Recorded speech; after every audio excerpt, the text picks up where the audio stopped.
You're going to want to check this out. Warren Buffett's 3 simple rules on investing for beginners. Have you ever invested in stocks? Were you able to earn profit or loss? How easy or difficult was it to calculate possibilities of earning profit? It might sound complicated at first, but when you learn the basic rules of investing, your journey won't be as tough as you think. Take it from a man who's experienced the ups and downs in stock investments. You'll soon realize that it takes time to progress and succeed, especially with your money on the line. In this video, we will talk about the 3 simple rules for beginners in investing in order to be wise in how and when to decide to make your move. Is it gonna be a win or an unexpected loss? If the calculations were done right, maybe you're gonna be the next millionaire. Now let's start with a brief backstory about how Warren Buffett's journey in stock investment progressed. He became interested in investing when he was 7, 8, or 9 years old.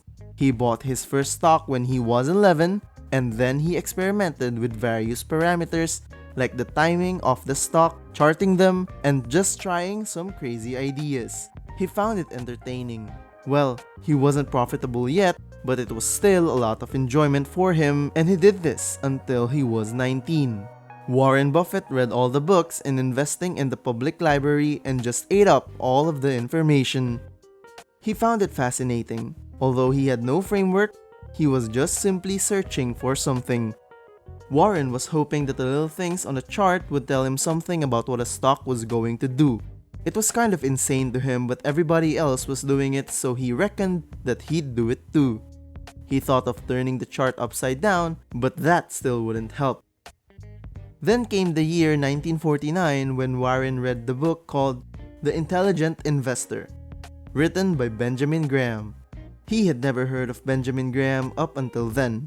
He learned that there are only 2 chapters in that book that had the keys to success.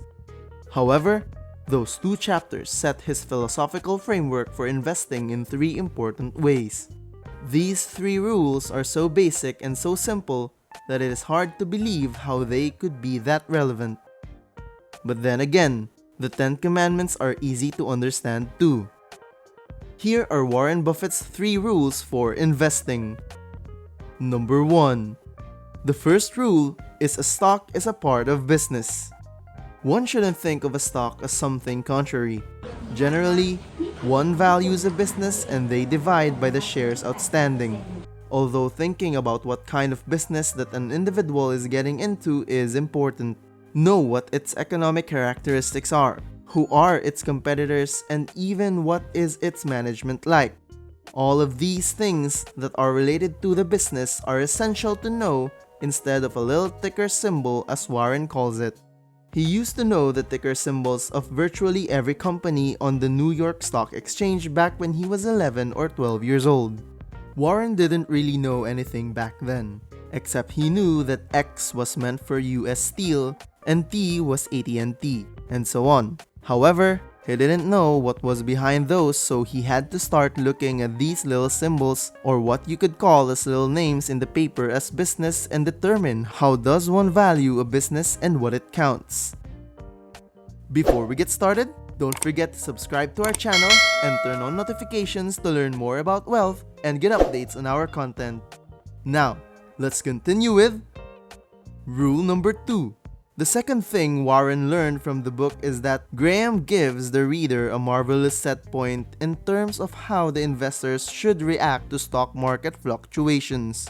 He read that Graham talks about his mythical Mr. Market in Chapter 8 and how there has been no better thing written in terms of the investor's demeanor towards stock prices. Some people react the wrong way to stock prices. Well, in a sense, they feel great when their stocks go up, then feel awful when they go down. People think the stock market is there to advise them, and Mr. Market is this partner that one has investing, and Mr. Market is an exceptionally obliging partner. This guy comes around daily and tells you what he'll pay you for your interest in the business, or even what he'll sell you more at the similar price. Nobody ever does that in exclusive businesses. He gave an example where if one owned a gas station and Warren would say every day, "I want you to come in and offer me half your interest in the station. And I can either buy your half or sell you my half at the same price, and you have to come in every day and do it." The owner of the gas station would be in a terrible disadvantage. Warren said that if you're Mr. Market, since Mr. Market, as he would describe as our friend of the market who obligingly gives you those figures every day or different figures at the end of each day or in the start of the day, but he's naming a price at which you either buy or sell.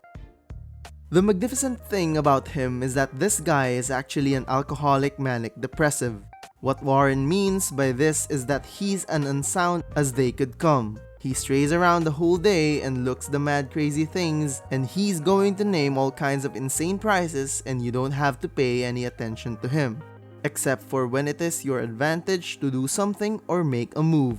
For example, that's once a year or once every 5 years, or even when it's one stock out of 3,000. All you have to do as an investor is just sit there. One doesn't have no moral responsibility to this schmuck.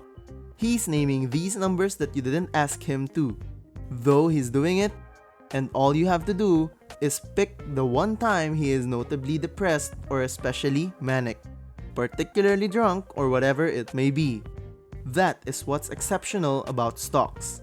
If one thinks about it, it's that if one looks at the high and low, at all of the American companies for the previous year, they'll see case after case where the high is actually twice the low. Now, that is indeed for a sound American business running along and paying people goods and so on. An example Warren Buffett mentioned is that if someone wants a farmland around 10 miles from here, there is actually no way in the world that over a year, the farmland is going to range value from X to 2X. Maybe it would go from X to 110% of X or vice versa. People just name the numbers that go all over the place since here. The finest American businesses don't have to play except when they want to, and that is the important thing here. That's the advice Graham tells you. It's that the market isn't there to give you instructions or tell you anything. The market is there pretty much to serve you when you want it to serve you. One of the most essential things to remember in stocks is that it's really difficult to do it. People will have all these feelings about the stock, but the stock doesn't know you actually own it. While you're sitting there with all of these certificates for Berkshire, the company doesn't even know that you own it. If Berkshire is worth 75,000 times 1.5 million shares, so roughly 110 billion. It's a good investment, and if it isn't, then it's a lousy investment. One has to value the business and it's amusing, but people don't actually do that in Wall Street. One can also bet that they hear price targets or that kind of thing, but they've seen no one write a paper that says, "Here is the nature of this business over the next 20 years. What should that business sell for?" Well, about what it's selling for, in fact, one of the things Warren Buffett always likes to do when he is looking at investments is this. He likes to look at them without knowing the price, because if one sees the price, it automatically has some influence on you in a way if you just sit down with reports. Get an idea about looking up a company and get the 10Ks and so on. He would rather not know the price because he'd rather value it without knowing the price. Rule number 3. Margin of safety. An example that Warren used is if you come up to a bridge and it says capacity 10,000 pounds and you're driving a 9,800 pound truck, then you drive down further and find another bridge. Nobody knows exactly what that capacity is. That sign might have put there 3 years ago, so no one should always leave a margin of safety. You shouldn't try to cut things that close. Rather, you wait until something that shouts at you in the stock market. With those 3 mentioned principles, one can build all kinds of structures on that, but that's the foundation and you've got that in mind and in the intelligent investor. Warren also quote, "You can't get rid of one leg of the 3-legged stool and still have a good investment philosophy." But I would say that the most important thing over a long period and working with the big money is to understand the business. There are a lot of things to examine in a business. An example given by Warren is about car dealerships and how they are too tough and that it's always going to be competitive. No one is certain whether Ford or General Motors are going to be selling more cars around 5 years from now, or whether tariffs on foreign cars will be a thing. So, one can just say, I'll give up on car dealers and I'll think about something else. That approach itself is the same approach that one should really bring into the stock market. On a simpler concept, Warren had an encounter of giving advice to his students and told them that sometimes they'd be better off if they had a punch card and then they get out of school with only 20 punches on it. Since instead of listening to somebody at a cocktail party and then buying some shares, they should really think about every punch.